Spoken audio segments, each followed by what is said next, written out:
Alright, if you're watching this, then odds are that you are going to be playtesting my card game KyotOkiya. And this is intended to be kind of a walk through the rulebook for you, an overview of the components. I'm pretty much going to be going through the directions as they are, and then just showing you the components so you have a better idea of how things get set up. So in KyotOkiya, the game overview, players are competing to create the most illustrious Okiya, that is geisha lodging house, in Kyoto, Japan. You're going to enroll and train apprentice geisha, called Maiko, to grow your Okiya over the course of 3 seasons. But manage your Okiya wisely, because only the most influential and prosperous player will win.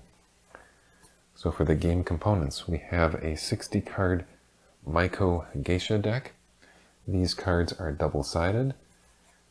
The kind of duller colored side is the Maiko side. The more vibrant side is the geisha side, which is technically the opposite of how it would actually be. Usually Maikos, as students, have the more brightly colored clothing, and geishas are more subdued. But I just took a few liberties with this. I did try to be as authentic as I could in terms of the mechanics and the themes and the gameplay and such. There is a 56-card Shikomi or training deck.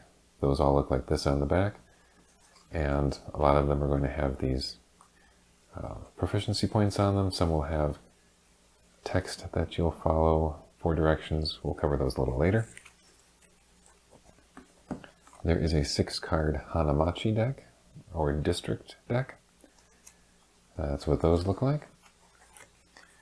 Other things that you'll find in the box include a little first round season marker, the rulebook that I'm referring to here. There we go. The game mat that I've got on the tabletop here.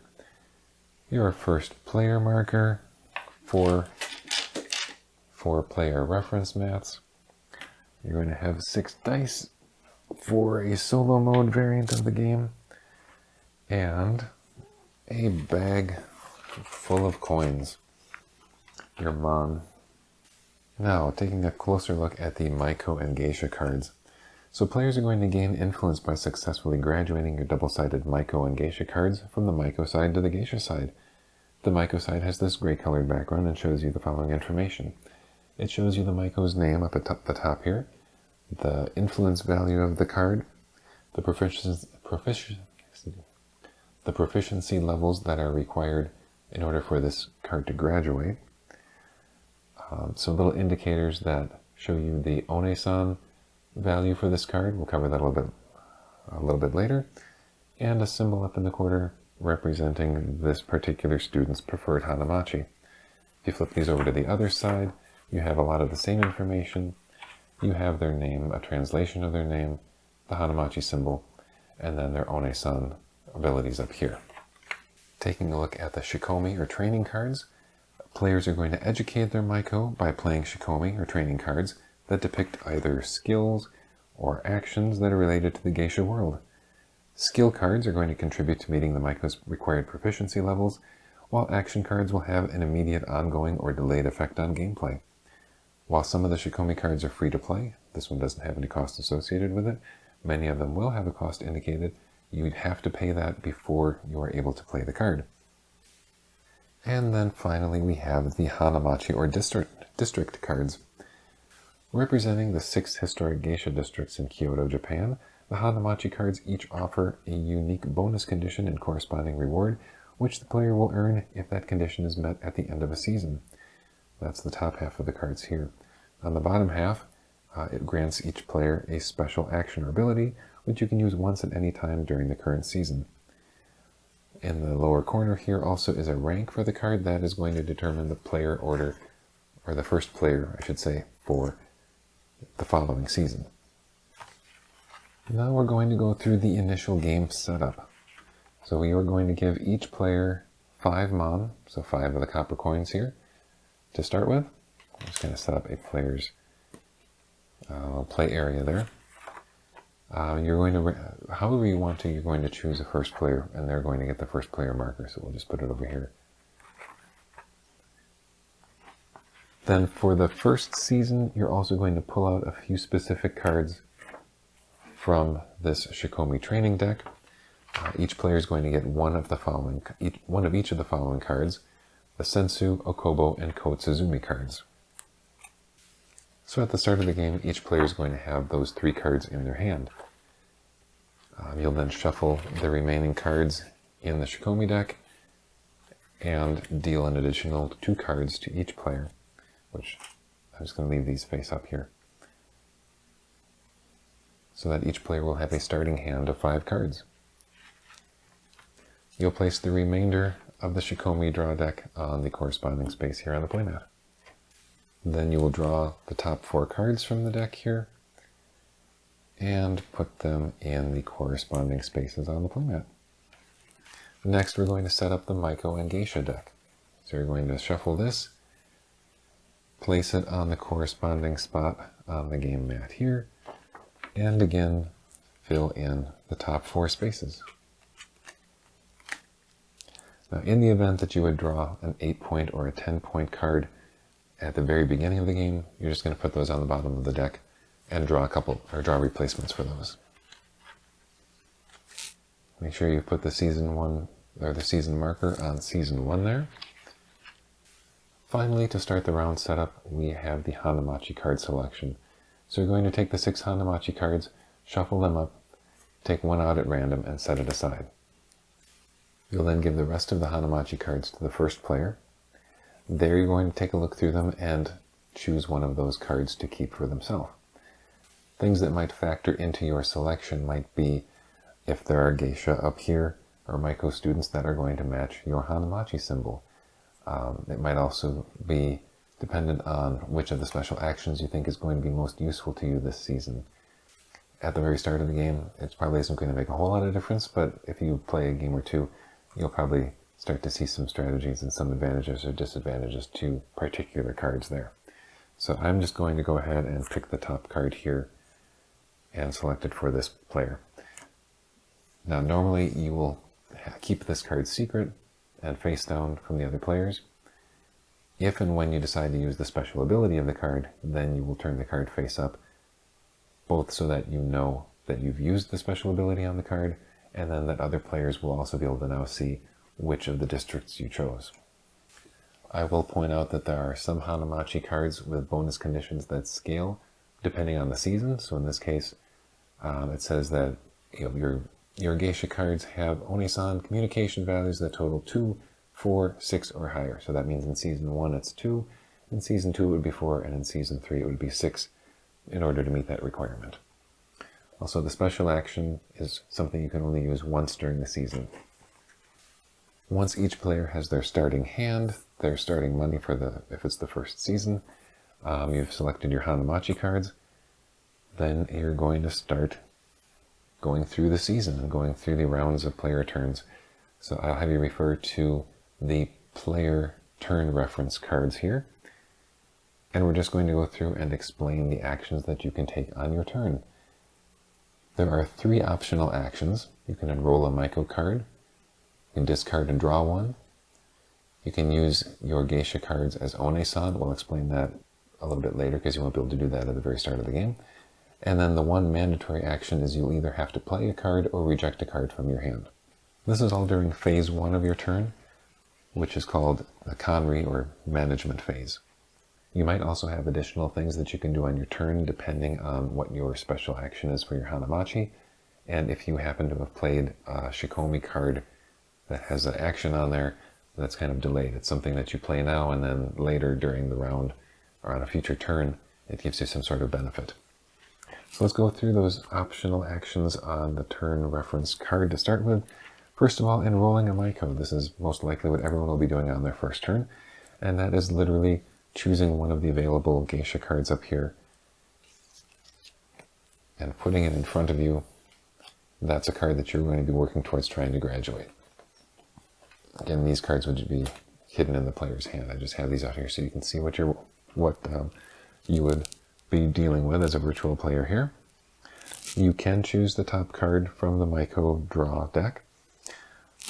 You are limited to, as far as the number of geisha students or Maiko students that you can have that you're working on at any given time, that is limited to the number of the season. So in season 1, At most you can have one card that you have selected that you're working on. The second optional action that is listed on your card is to discard and draw one. And that quite simply is choosing a card from your hand that you don't want or want to exchange for something that's available out here in the Neokoba. If I haven't mentioned that before, the Neokoba is what is referred to as a geisha vocational school, and that just refers to the cards that are out here on the display on the playmat. So to discard and draw, you literally just put one of your cards on the discard pile and then choose one of the cards here as a replacement. So maybe you'd rather have this one in your hand. There we go. We'll cover the One-san action a little later, because no one's going to be able to do that on their first turn. And then the final option, the final action, the one that you have to do on your turn at some point. You either have to play or reject a card from your hand.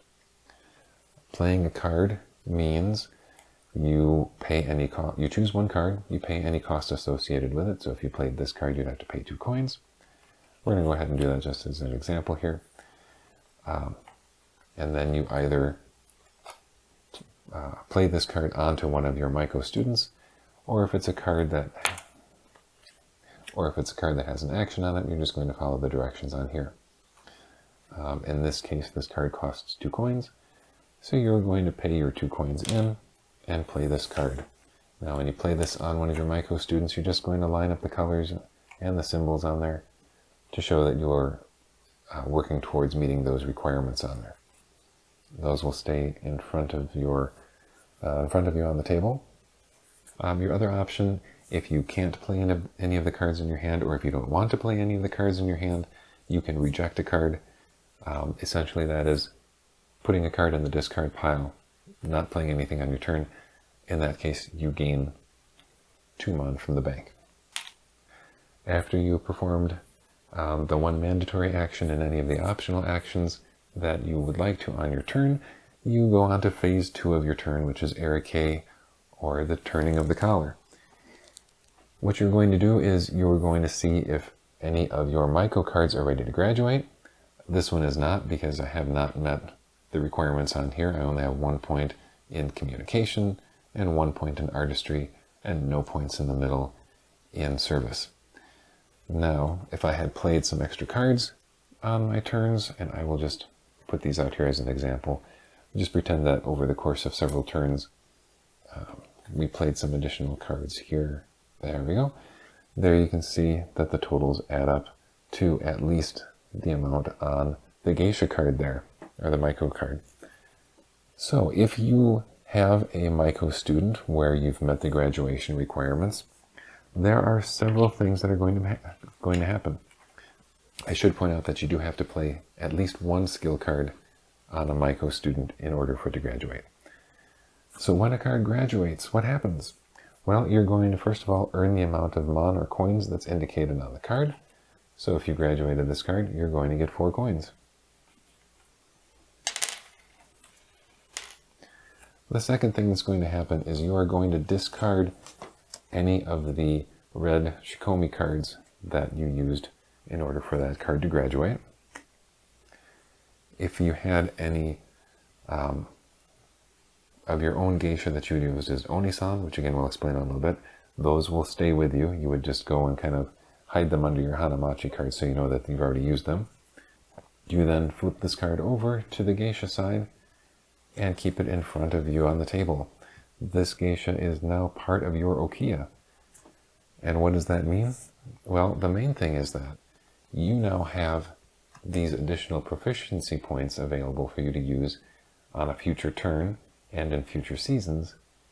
So that's what's going to help you to enroll and graduate higher and higher value Maiko students as the game progresses.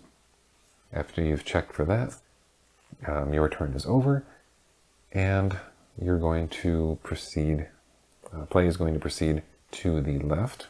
After you've completed a round, so each player has played their 1 turn, that is when you're going to refill any of the empty spaces here in the Neokoba. So you're just going to draw the top cards off of the decks here and fill in any empty spaces, and then you'll start the next round of player turns. After each player has gone through their 1 turn, you're going to pass the first player marker 1 space to the right, and then start the next round. And go through your actions. You're going to do that through 5 rounds of the season, and when the season ends, then we're going to proceed to the Odori, the end of season festival phase. Now, after you've gone through 5 rounds, every player will have played or rejected 1 card from their hand, so you're not going to have any cards left. That's when we get to the Odori, end of season festival.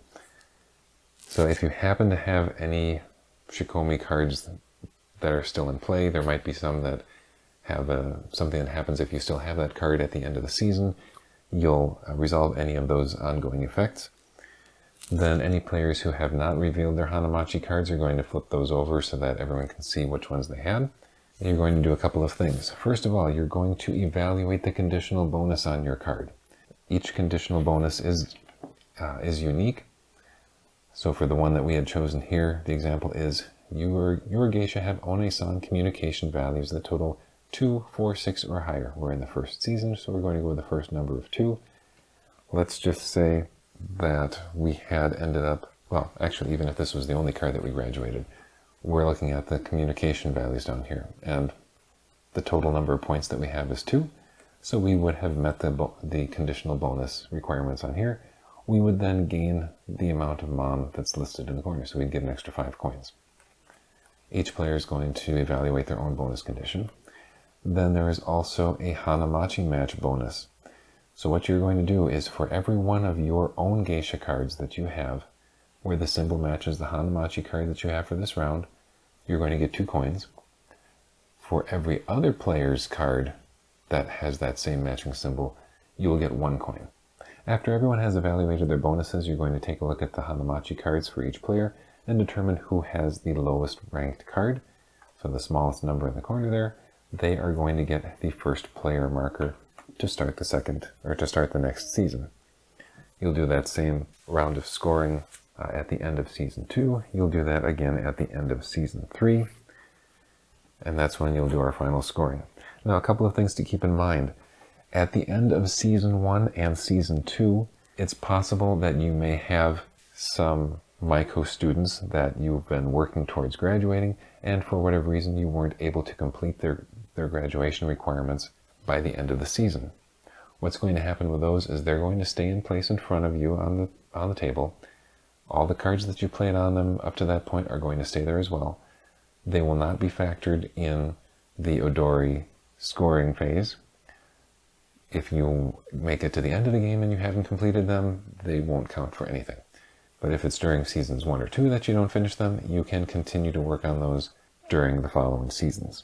So at the end of a season, after you've gone through the scoring phase, then you're going to round up all of the geisha cards that are still out here in the Nyokoba. You're going to round up any of the Shikomi cards that are no longer being used on any geisha cards. You're going to shuffle those decks up. For the Shikomi cards then, you're just going to deal 5 cards out to each player. You're not going to pick out any special cards after that first season. You're going to do the same thing with the Geisha and Maiko deck and fill up the spaces in the Nyokoba. You are going to keep your Geisha cards that you have completed because you'll be able to use those again now in the second season, and you'll be able to use them again in the third season. Then don't forget to advance the season marker by 1 space. Then, after you've gone through and played through 3 seasons, you'll discard any unfinished Maiko cards and the cards that were played on them, and then you'll determine your final scoring, which is going to determine the winner. Scoring is going to be the total influence value of all of the geisha cards that you've graduated. So you look back on the initial side here and add up all of those point values. So here I would have 14 points from these 4 cards.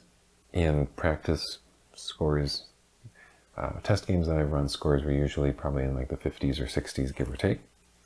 So you're going to be adding up those points. You will also count up how much money you have in hand and divide that by 2, rounding down. Add those 2 together. That will be your final score, and that will determine who is the winner. In the event of a tie, you're just going to have to be happy sharing first place with another player. And that essentially is the game. I do have a couple of variant rules that I've included just based on my personal experience with trying to kind of play test this, which is surprisingly difficult when it's just one person trying to mimic 3 or 4 players at a time.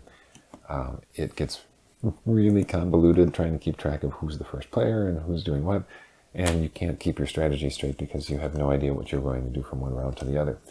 That's one reason why I'm very excited to have some new people get a chance to try out this game and give me some feedback, whether it's good or bad or just kind of helpful or suggestions. I'm eager to hear it all. One of the variants that I included is for a 2-player game where you can opt to use 2 Hanamachi cards per player. So to set that up, when it comes time to choose the Hanamachi cards, you'll shuffle them up and set one aside as usual.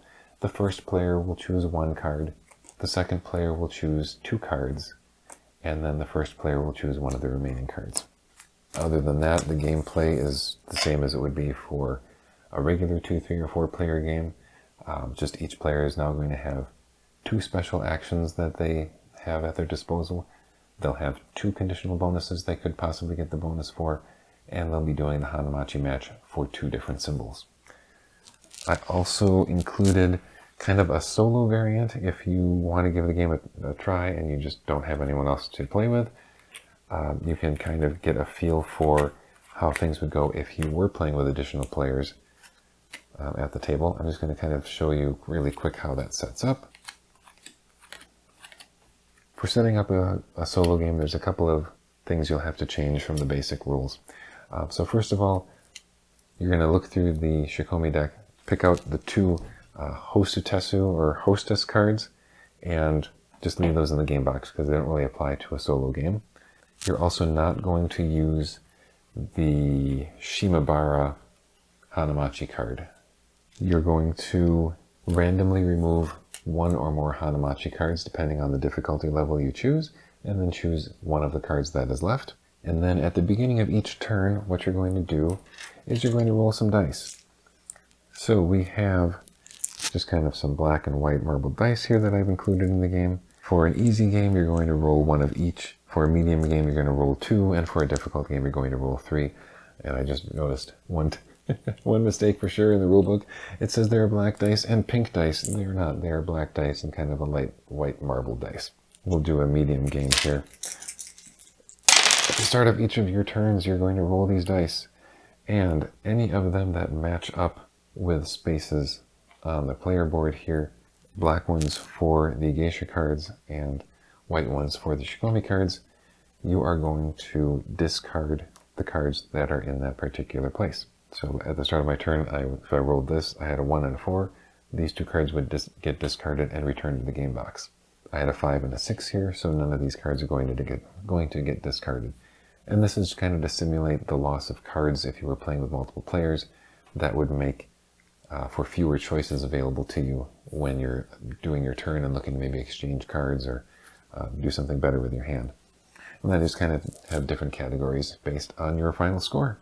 There's a little page in the back of the instruction manual which kind of goes through the 6 different Hanamachi cards just as reference, a glossary in case you're wondering what some of the terms on the cards mean, and some credits on there. I look forward to hearing from those of you who are giving this game a try. If you have any questions while you're playing it, odds are you're someone that I know on Facebook. Just shoot me a message, and if you have any questions, I'd be happy to answer them and clarify any rules that you have questions about. I hope you guys enjoy it. Thanks.